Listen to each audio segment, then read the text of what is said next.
You know, this week we're continuing our Thankful series, and I've got two of my friends, Scott and Alicia Hughes, are going to be sharing a little bit of their story, and their story is it's been a full almost year. It's 10 months of this story that began at the end of 2019, and so maybe you are not familiar with Scott and Alicia, and Scott's on staff here at VNC and has been I don't know, a long time, probably over 16 years? 16 years. I was going to say 4. So 16 years. It goes by way, way fast.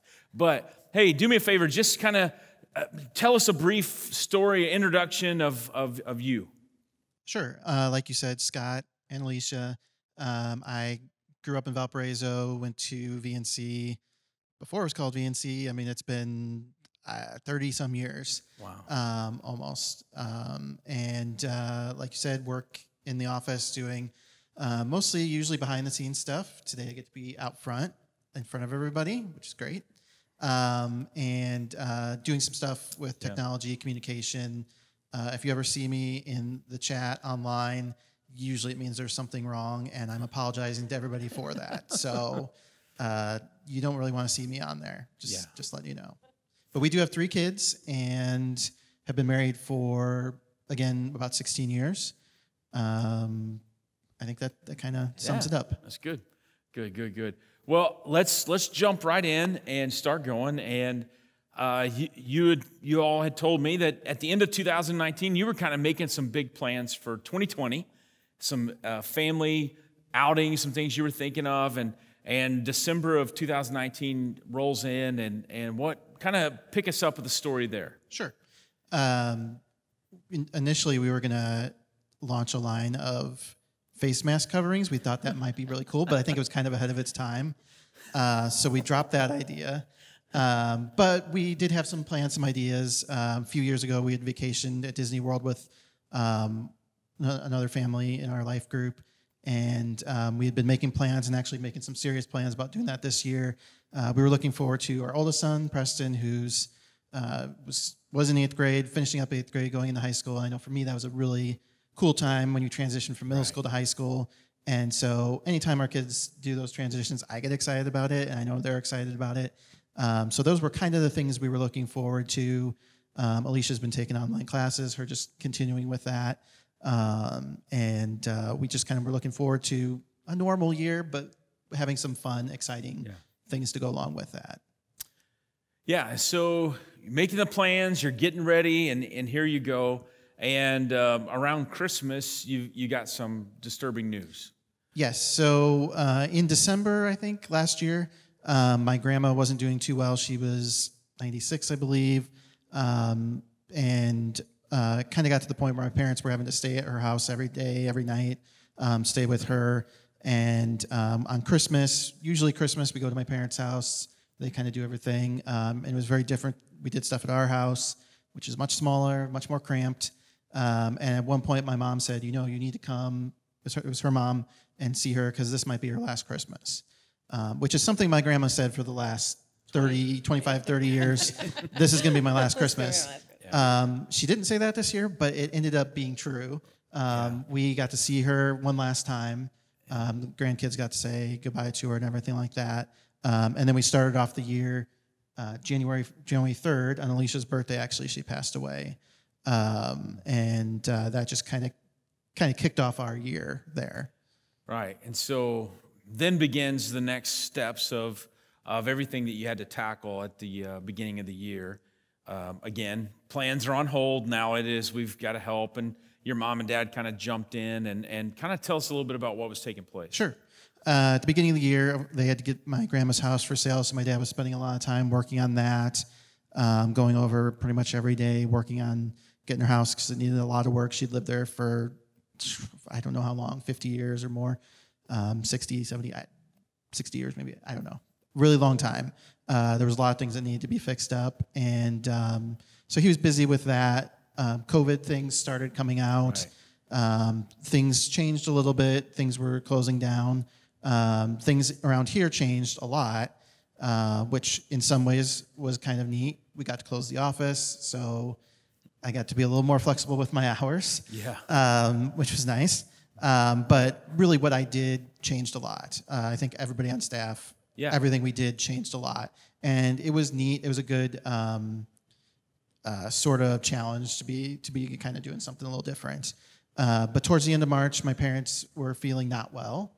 And on April 1st, I got a call from my brother that he had taken my dad to the hospital, the emergency room, and just the one in town here. And they thought he had pneumonia, so they were going to admit him to the hospital. And then they were thinking maybe it was COVID related, but they didn't know. They had to take a test, which took a few days at that time to get back. Right. And then the next day, my mom also wasn't feeling well, went to the hospital. She was also tested. Eventually, both their tests came back positive, and they had declined in health so much. Their breathing was so difficult that they ended up both being put on the ventilator. And it wasn't something my mom wanted to do. One day she asked the nurse. The nurse said, "If you get worse, you're going to have to go on the ventilator." My mom said, "What if I don't want to?" She said, "Well, then you're not going to be able to breathe." And the very next day, my mom was asking to be put on a ventilator because it was so difficult. So that was, it became a very difficult kind of first 2 weeks there in April. Both my parents in ICU, on ventilators. Right. Lots of uncertainty for us, not knowing what's going to happen. It stinks if you have one parent that's in that situation. Having both is more difficult. There's not someone there to take care of the bills and all the other things outside. They were kind of each other's sort of support and, for legal things and financial things. So our hands were kind of tied a little bit with all those things. And just the daily reports, every day it was a call to the hospital and, how's it going? For the first week, it's not any better, but it's not any worse. And after about a week of that, you start thinking, at first, if it's not worse, that sounds good. But after a week of it's not better, you start thinking, is it going to get better? And, for my dad, eventually it didn't. It declined. He started having problems with his kidneys. My mom improved a little bit, but she still wasn't great. And so there was, I guess it would be April 16th is when the doctor talked to the doctor. The doctor called and said, I don't think your dad's going to make it. He might not make it through the night. If he does, he'll probably be passing away tomorrow morning. And so he said, if you'd like to come in, we'll allow one person to come in. Much like now, the hospitals were on lockdown. You couldn't get into the hospital for anything. So it was very, I think there was even a greater fear at that time too, because there were so many uncertainties about it that you couldn't get in. So to be able to be allowed into the building was something very special. And so, I talked to, our kids about it and talked to my brothers and my uncle, my dad's brother. And I was able to go up there, go into the hospital. I had to put on a mask, which seemed weird at the time, and now it's everyday life. But at the time, it was very strange. We're walking through this empty building, got up to the ICU. I could see my mom through one of the windows, but I wasn't allowed to go in there. Put on all sorts of extra layers of protection in order to even go into the room with my dad. And just looking at him, he did not look like the same person. He didn't look the same.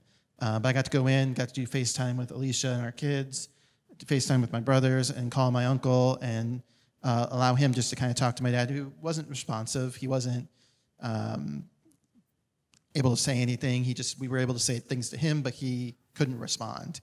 I came out of the hospital. There was a group of staff from the church, some people from our life group, friends, others from the church that had been, praying in the parking lot and just kind of there, and just kind of talked with them. Went home, talked with our family, and that was a big night of mourning for us. Just, my dad hadn't passed away yet, but the feeling was there. So you're in April, and they've just told you your dad's not going to survive, and your mom is still in ICU on a ventilator, and you've had to FaceTime with your family. And so Alicia being at home with all of this taking place, and Scott is, basically in a hazmat suit. I mean, what was that like with the kids at home? It was pretty rough. They pretty much just cried the whole time. So, yeah. Part of what made it hard, I think, is that when John went in, I mean, we weren't really like talking about COVID much at that point. Right. We didn't know anyone that had it. So this was pretty fresh still. And so I'm like Googling and getting on YouTube and trying to even understand what we're even dealing with. So when he went in, he didn't actually go in thinking that he had COVID. Where now you might think if you have the symptoms, you're going to guess that you probably do. At that time, he thought, I have pneumonia. And just like any other doctor visit or hospital, he was just going to go in. They're going to tell him what it is, give him what he needs, and then let him out. So he didn't go in thinking, I need to talk to my family as if this might be the last time I talk to them. And we didn't talk to him that way either. We just, okay, give the update. Here's how you're doing. Okay, we'll talk to you soon. So by the time when he got so bad that he had to be on the ventilator, his brain's in a fog. He's not able to communicate with us at that point anyway. So when we were talking that night when Scott was actually in there, we're talking to him, but we're crying at this point. We're really not getting much out. And the truth is, we're told he can maybe hear us, but we don't know that for sure. Yeah. It's just sort of, we're trusting that he can and everything. But, I had a dream later where he was in the dream, and this was after he had passed away. And did we get to that part? I don't even know who said that part yet. So he was on the other side of this like pond, and I saw him, and I was just like, how are you here? Like, you're here? Like, everything's fine?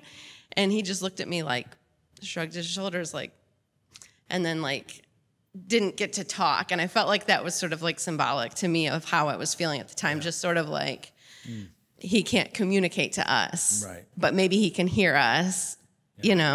Just a really odd thing, but very emotional for us that particular night. So, okay, so then what's next? Well, I think Alicia already spoiled it, but he passed away the next day, and then had to make phone calls to people. By the next day, our family, I think we had gotten so much out. It wasn't a shock to us, but just making some of the phone calls to people, family, friends, former coworkers of his. That was tough to do. Yeah. My mom, a couple days later, they tried to wean her off of the vent. Didn't go so well. The next day they tried again, and they were able to get her off the vent. So she was able to be there. She was in the hospital for a month altogether. They moved her to rehab, and she was there for a couple months after being in the hospital. Oh, wow. Okay, so...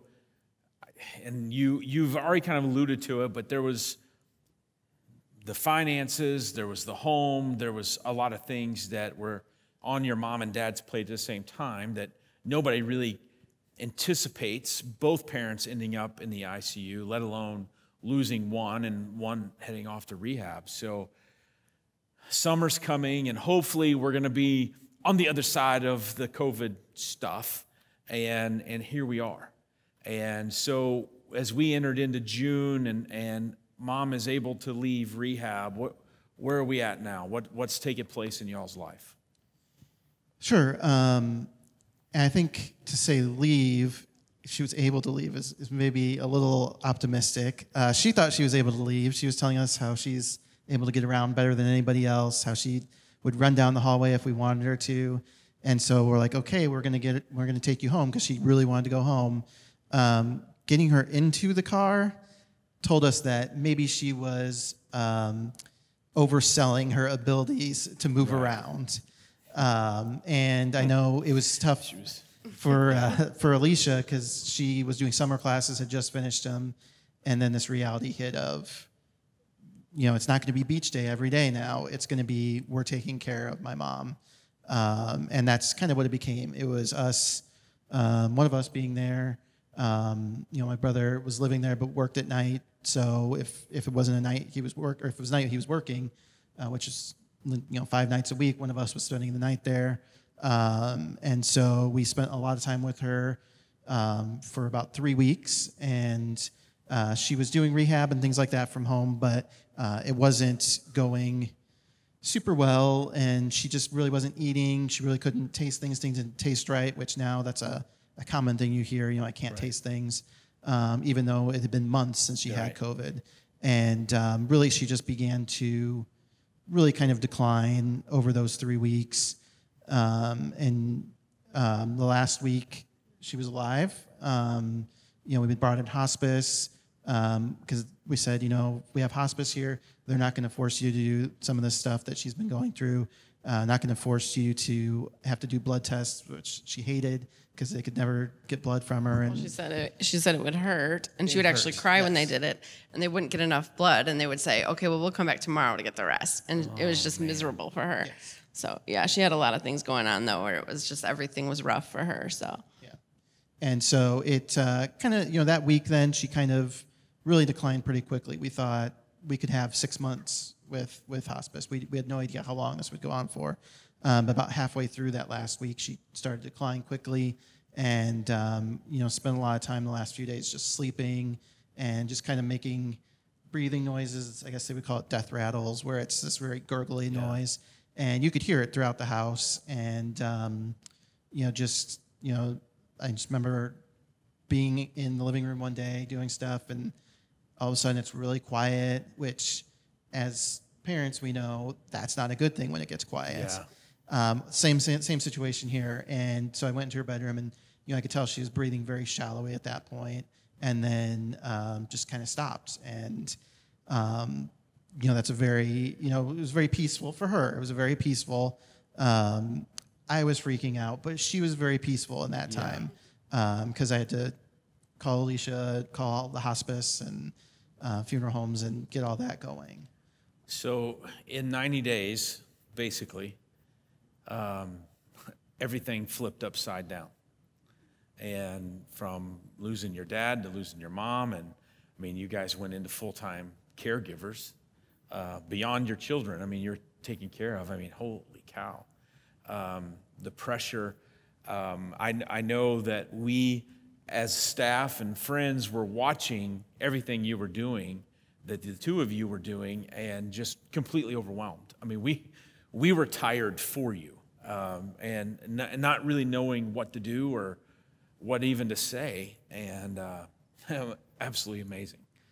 So mom passes away end of July, and now there's kind of this aftermath of what's taken place. I mean, now there's a lot going on, and maybe it even amps up a little. I mean, besides the grief of loss, I mean, there was a lot happening, and maybe if you guys want to just share a little bit about that. Sure, yeah. When we were taking care of Janet, it was very single focused. Like we knew why we were there and what we were doing. And so then when she passed away, it was sort of like it hit us all the different things that we might have to do. And I don't know. Go ahead. Yeah, there's a lot of, figuring out all the end of life things with will, like they didn't have a will, right. But figuring out all the things with the estate. They had a house that we had to sell and are in the process of working through right now. To make things more fun, I got a call from my brother who let me know that he and his wife were pregnant. And so we were, of course, surprised, and then got another call from him saying, we've been thinking about this. They had never really thought about being parents. It was not really in their plan, and we're not really feeling like they were necessarily, gifted and equipped in that area and in really a place. They had just moved to Florida, not really in a place for that kind of a thing. Well, and they felt like they were never called to be parents. Yes, never called to be parents. God had never called them to be parents. And so they said, we're looking at doing adoption. And I think we both, without even saying anything, kind of felt like, are we gonna, we're gonna, and so we decided we're going to adopt what is, will be our son, but we decided that we would offer to adopt. We offered to, which they were happy to. So it wasn't a hostile takeover. It was not. Okay. No. All right. Just wanted to clarify. But they were incredibly happy. Her family's incredibly happy. And I think it's working out all really well for all of us. He is the due date for him is December 7th. And Wow. as we were talking about it, we're like, okay, we're going to have 4 kids now, so we might need a little bit larger house to accommodate all of that. So we started looking. Now's a great time to sell. Buying's a little tougher, but we made an offer on a house, and it was accepted right away. So then we had to get our house for sale right away, and then that also sold right away. And so now we're in the process of selling 2 houses and buying 1 house. And our closing date is also December 7th. So Of course it is. yes, so everything is still going very fast, but things are falling into place, and it's kind of amazing to watch how God puts everything into place to make it kind of flow for us. So just because you were trying to encapsulate 9 months, 10 months of information into a 25-minute window, and I know that's really hard, but if I'm wrong, you feel free to correct me. I know you will. I was Scott's youth pastor, and he was a bully. And Not true. But when you look at this, I mean, you went through basically when your grandmother passed away, then you had to finish taking care of that estate and that property, then losing your dad, losing your mom, taking care of their estate, getting their house ready to sell, getting that taken care of, that was pretty substantial. I mean, there was a lot there. Then when you find out you're adopting in 2020, you're adopting a child that is your brother's, and then you need a bigger place. So you have taken care of, the two of you have taken care of 3 households, an adoption, and loss of 2 parents, and kept everything else going, right? I mean, does that pretty much wrap it up? As best as we can, keep it going, yes. It is, when we decided to do this Thankful series, because we knew 2020 has been hard. And we knew that for many people, it has been this unbelievable year that if we could rewind, we probably would, or at best, skip and, just let us know how it turns out. But y'all have managed this with such grace and dignity and integrity. And I mean, from our vantage point, with unbelievable transparency and God honoring. I mean, it's just been unbelievable to watch. And so if you could, in the midst of all this, if you could share with the tribe, what are you thankful for in 2020? In the midst of all this, what are you thankful for? Everything. I don't know. We have a lot to be thankful for, truly. There were a lot of dark, heavy moments throughout the year, but with every heavy load, it felt like there was something that lightened it, and God continued to provide mostly people to encourage and give us hope, and just to pray for us. And between like when Scott's dad passed away and people brought us meals, just people from the church just like pour it on when you need it the most, it seems. And so just that, and like our life group was huge, so huge. And the staff just being there for us when it was the darkest and the hardest and the most emotionally draining, just knowing that the support system was there, and just giving us a reason to smile. And just throughout the entire thing, throughout the whole year, there were so many people that just sort of filled a need depending on what it was at the time, whether it was taking care of entertaining our children while we were taking care of Janet, or with like somebody helping out with the estate sale, more than one person actually helping out with the estate sale. That felt very overwhelming to me. I felt like I can take this on because the boys, it's too hard for them to even go through the possessions. But for me, I'm sort of, not as emotionally attached to it. So having people who stepped in, who had energy and the resources. I mean, just there were different points when things just felt like, how are we going to do this? And then people said, we're going to help you. And that was just huge. Yeah, I would definitely just kind of going off that too. I know when there was the quarantine and everyone's talking about feeling isolated and alone, I don't think we ever felt that because we were going through such difficult things that people were reaching out. People were, we did feel connected. I never felt like, oh, I'm alone going through this. And so that, we're super thankful for that. And I think we're, thankful for the ways that God moves in different stuff. Just even with like the sale of the house, which I know houses are selling really easily right now, but just the way things all go, just the timeline of it all has been amazing. We talked about my mom passing away. One of the things she was really dreading was their 50th anniversary, which she was not looking forward to, all the things that they had kind of planned and hoped for, just like we had plans and hopes for this year. They did as well.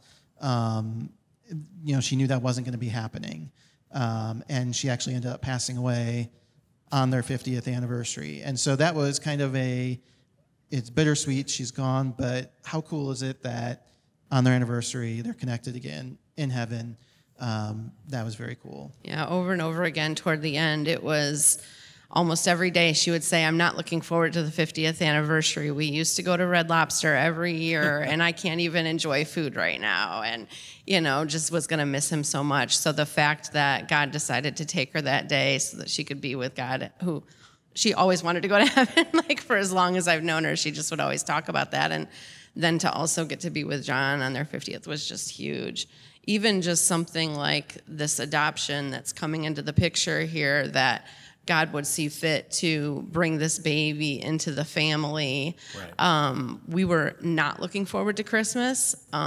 John was like super great about cleaning and getting the food ready and all of that. And Janet was asking the kids what they wanted for Christmas in, September. So by December, she was ready, and so we were just thinking, they've got the bigger house. Like, this is going to be really, really hard for us this Christmas. And so the fact that we would have like this new life to celebrate, and that it would even connect to like Angie's family is so cool, because they lost Gary, her dad, and he was just like monumental to their family. And so that has just been completely heartbreaking, like over and over again for them. So just after such a traumatic year, to have something that we all can just like celebrate together is really, really cool. And only God could come up with that. Like, we would never have come up with that. So.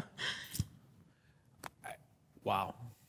So in all of this, you have found, and you can tell in your body language, you have found things to be thankful for, that it's not even that you're like, okay, I got to dig it up. It's there. Yeah. It is there. And you see that God has moved, even in the midst of tragedy, disappointment, hurt, and pain.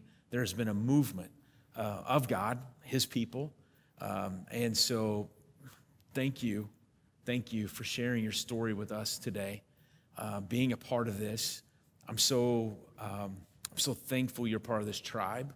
I'm so thankful that you lead well here, and we can't wait to celebrate with you, with little John and the rest of the kids and the family, and that this is a time that we will be thankful.